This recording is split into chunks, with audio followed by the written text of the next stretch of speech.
My lips are leaking. Hey friends, how many different components are there to a well? There are 5. This is terrible. This is Ben and John. I'm John.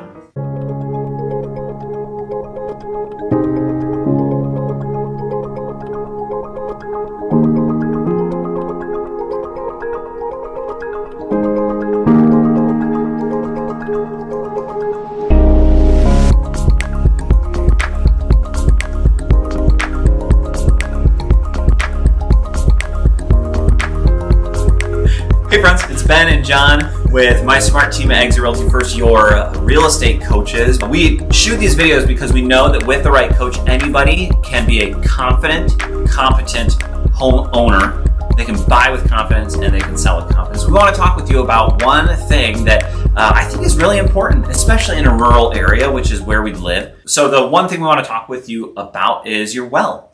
Your well is, for the lion's share of people in Jackson County, is where they get their water for your house. And we just kind of assume that the well is going to work, right? We assume I turn on the tap and I get water. That's how it works. But we wanted to talk with you about the different components of your well so that when you do encounter a problem, you just know what you're looking at. It's easy to forget you probably had a home inspection when you bought your house. The inspector probably talked with you about the well system. But hey, maybe you'll learn something new or just be reminded, and it could save you a couple $100 down the road.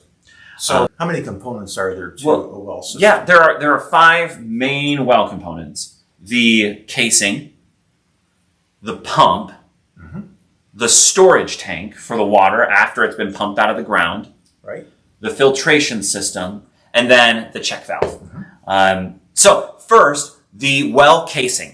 This is super important. It's the thing that keeps bad things out of your well, because a well is just a big hole in the ground. Where you're drawing the water from, it's sanitary. It's drinkable most of the time. Those aquifers are so filtered because of the layers of earth that they've gone through. It is sanitary, but it's being drawn up through unsanitary ground that's impacted by runoff and feces and waste and chemicals from farms and your neighbor's dog and your dog. So the casing is important because it keeps your water, your well, sanitary, and it should be sealed. How do we know that a casing is sealed? Well, they're usually, the casing has a lid or cap on it, and it's usually secured with screws, like somewhere around 4 or 5 screws hold it on. Yeah. And there's also a screen. When you look at your wellhead, there's a little pipe that comes out the side that goes down. That needs to be covered with a screen as well, so that there's no way that bugs can get into it. Right. So bugs can carry germs, and you want to keep those out. Yeah. The next component is the storage tank. That's where the water sits after it's been pumped out of the ground. And John, there are 2 types of storage tanks, right? Are they both bladder tanks? No, one's a bladder tank, and the other one is it's a tank that just holds water in it, and it fills up, and then air pressure pushes it out. Yeah. So they operate somewhat the same, but a bladder tank actually is smaller, but has the capacity of acting like a bigger tank. It's rare anymore that I see just the captive air tank. They still make them, they still sell them, but most everybody has switched over to a bladder tank. Yeah. And my advice would be, if you have the option at some point where you have to replace it, to do that, because those other tanks waterlog easily. Right. And then you have to drain the tank and put some air in it, and it's a real pain. Yeah. Bladder tank is much easier to care for. Yeah. So the well casing, if it's broken, you may get contaminated water. If your bladder tank is broken, you may not have water pressure. Or you could have really low water pressure because your pump may be operating, but because you don't have the bladder tank, that's the thing that provides consistent, good pressure. Your pump is going to refill the bladder tank. The bladder tank is what provides the pressure. Right. Yeah. So the next thing is the pump. The pump is that thing that, if you have a deep well system, sits down in the ground. At the somewhere in the well casing, there will be a pump. If you have a shallow well system, which we talked about in a previous video, your pump is actually an external motor. It sits inside of a well house or inside of your basement or crawl space. That's where your pump will be. But in a deep well, which is the lion's share of them, you will actually have that pump submerged in the ground. It's called a submersible pump. So the next component of the well, so we have the casing, the pressure tank, storage tank, and then the pump. And then we have the water filtration system. And in a shallow well, that looks like a almost like a spear on the end of the tube that sits in the ground. And it looks similar, I think, on a deep well system, too. If you know how to take care of that, let me know. Yeah. I told him he wasn't allowed to say it.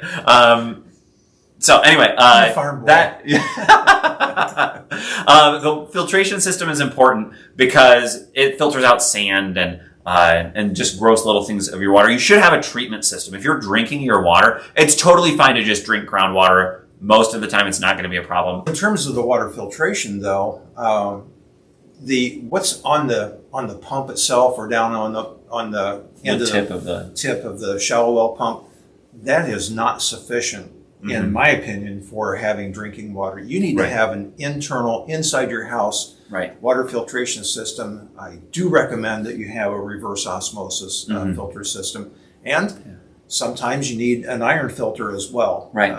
Yeah, there are two major things that you will be able to taste and smell even in your water. Those will either be, typically it's not both, either be iron, you'll taste iron, or you will taste and smell sulfur in your water. And that's how you know you need a post-pump whole house water filtration system. If you taste iron, if you smell and taste sulfur.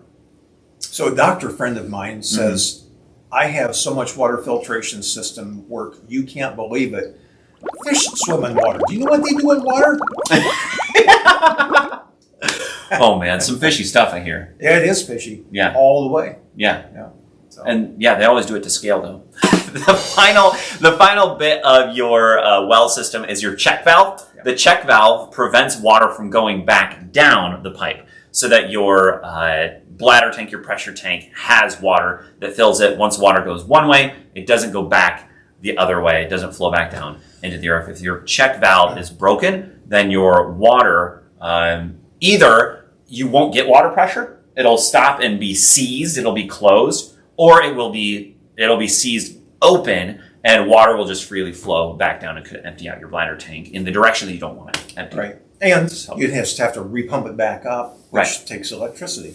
Exactly. And it's hard on the equipment. Yeah, all of it. It's not meant to sit empty, it's meant to sit full. Right. Yeah. So the check valve is a vital part of the system. Absolutely. It's kind of like a car. What makes it go? Well, all of it. Yeah, I like that. Yeah. So those are the 5 components of a well. We hope this was helpful to you. If it was, tell us below in the comments. If you have a question about wells, we may not be able to answer it because we're just realtors, but we have a lot of experience and we can point you in the right direction to a really high quality well service company. Maybe a well driller, maybe a repair company. Regardless, we can point you in the right direction. So tell us below if you have a question about your well. Thanks for tuning in again. We're so grateful that you joined us, and we look forward to seeing you again next week. Bye. Take care. Oh, no, 5. 5. There's 4 if you forget the last one. We don't condone gun violence.